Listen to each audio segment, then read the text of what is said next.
Hey Internet, how's everybody doing today? Hope you're having a fantastic day too, by the way.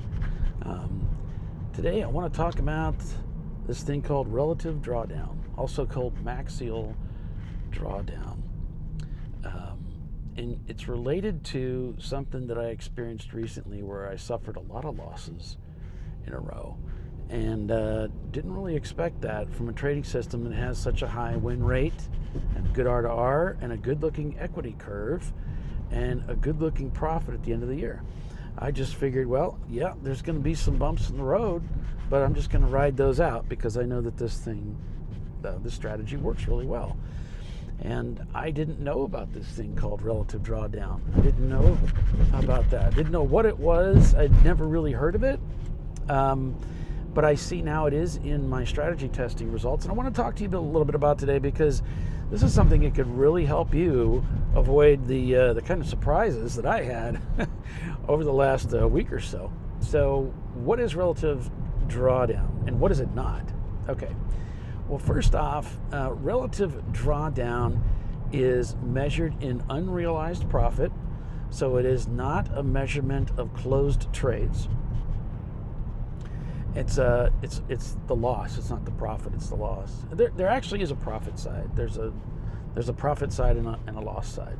Okay, but the drawdown one is the one where you have to sustain. Basically, think about like an equity curve. Think of it as a peak to a valley. But unlike an equity curve, which measures the closed trades, relative drawdown just measures some period during your trading journey that you hit a point, let's just call it a peak, a high point, and then there's this drop. Your account just, this trading strategy just takes you on a ride downward. Maybe it's going through a losing streak, or maybe it's just a combination of a losing streak and a sudden pullback in your equity curve. And I got to be careful using the equity curve because you can have a fantastic looking equity curve and still have high relative drawdown at various points in your journey with this trading strategy. And that's what's so insidious about it. We can have a really good win rate and a really good R to R and a really good equity curve and great profit at the end of the year and still not realize what it's like to ride this horse throughout the course of a year. And that's really what the purpose of understanding and digesting relative drawdown is all about.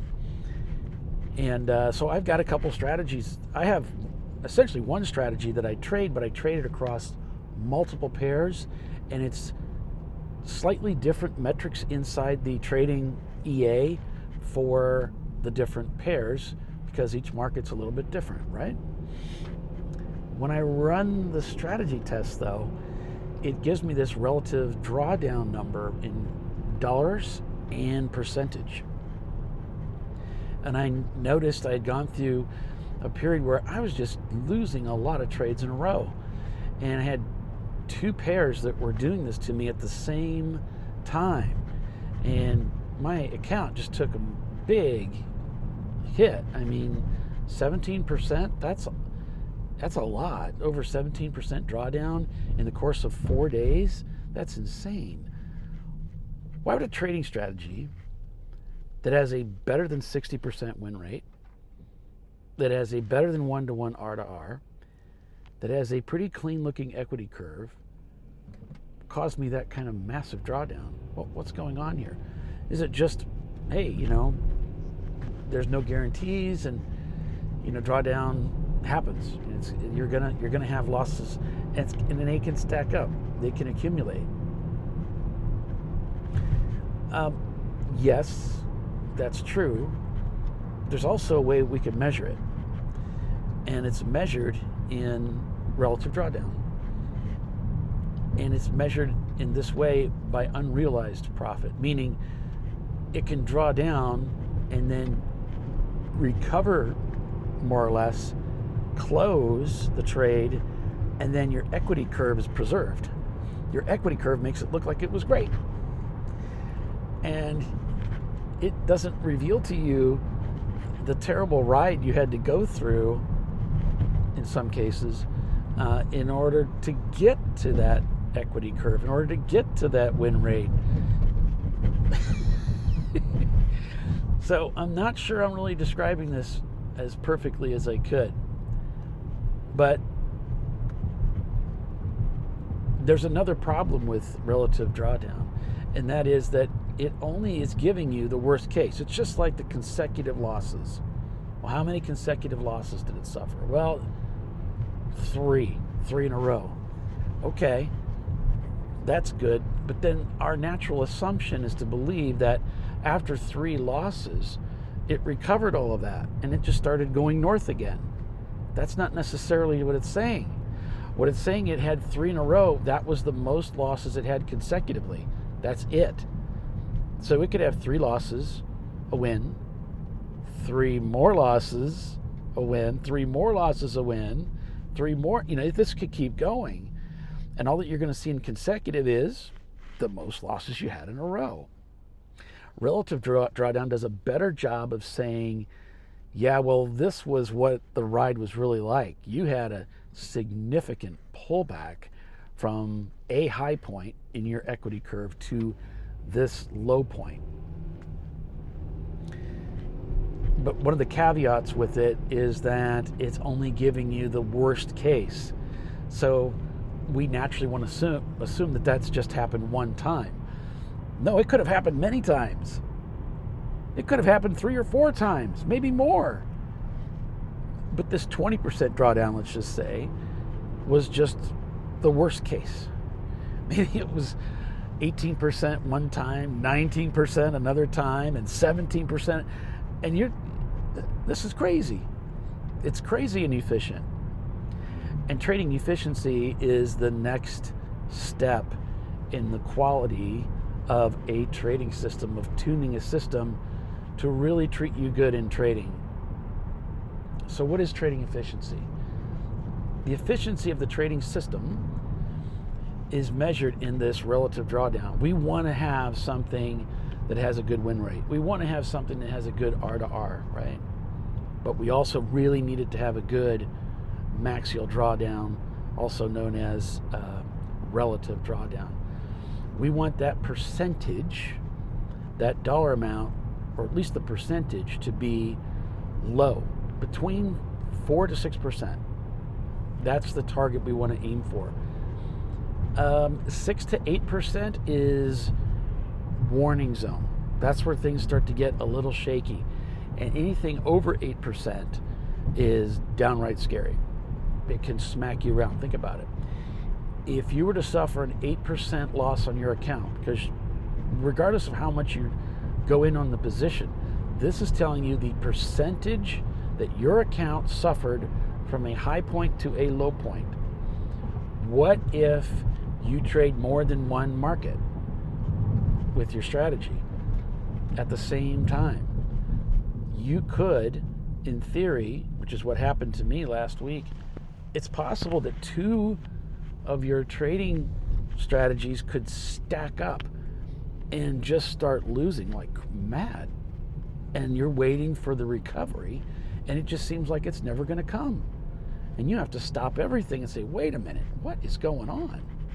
Something's wrong, right? Something's happened here. And then you go in and look at it. So I found out in this process, most of my trading strategies, although they have good win rates and acceptable R to Rs, they're not very efficient. Sorry about the sun. And what happens is many of them have a 20% loss, relative drawdown. That's insane. And that's not sustainable. I don't want to ride those out. That's terrible. And so I've gone back and I've started to retune my strategies to get them closer into that 5% range.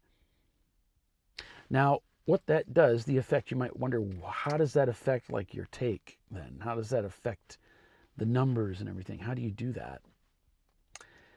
Well, what I've noticed is that a trading strategy that has an unusually good win rate, like it's up in the 70s or really close to it, and has a really good R to R, the better those numbers are, the less we have a problem with the relative drawdown. But really, the relative drawdown is indicative of a very choppy market. And if you've got a wide spread, or a wide TP and stop loss, then it's got room to move. So this is why it would be really terrible to bring a system like this that doesn't have very good efficiency into a prop firm account. With the trailing stop loss, you're gonna get spanked, right? So what you need is something that's very efficient if you're going to take it into the prop firm world and trade it. Otherwise, it's not going to be very sustainable. So what we end up with is something that doesn't make as much money at the end of the year, okay? But when we get that efficiency down, we often have to trim back the number of trades in order to say, look, I only want the A+ trades, basically. So now our overall take on the year is less, but our efficiency now gets much, much better. And because of that, now we can consider leaning heavier into that particular strategy with more position, more risk, because we know we're not going to have to ride out as many losses because this system is so efficient in trading. It's really more of an A+ type setup for us. And we also know that that's not going to affect, adding position size is not going to affect the percentage. But of course it will affect the amount of the dollar amount, right? So some interesting thing to think about. Please let me know in the comments if you've ever heard of any of this stuff or this is all new to you. I don't want you to approach this with a sense of skepticism. I want you to take it serious, because this is something that really does affect you in your trading through the course of the months that are coming ahead of you in your trading. So hope it's not discouraging, hope it's encouraging. If you have any questions, feel free to reach out to me. Maybe I can answer some of them for you. Otherwise, I'll see you in the next one. Take care.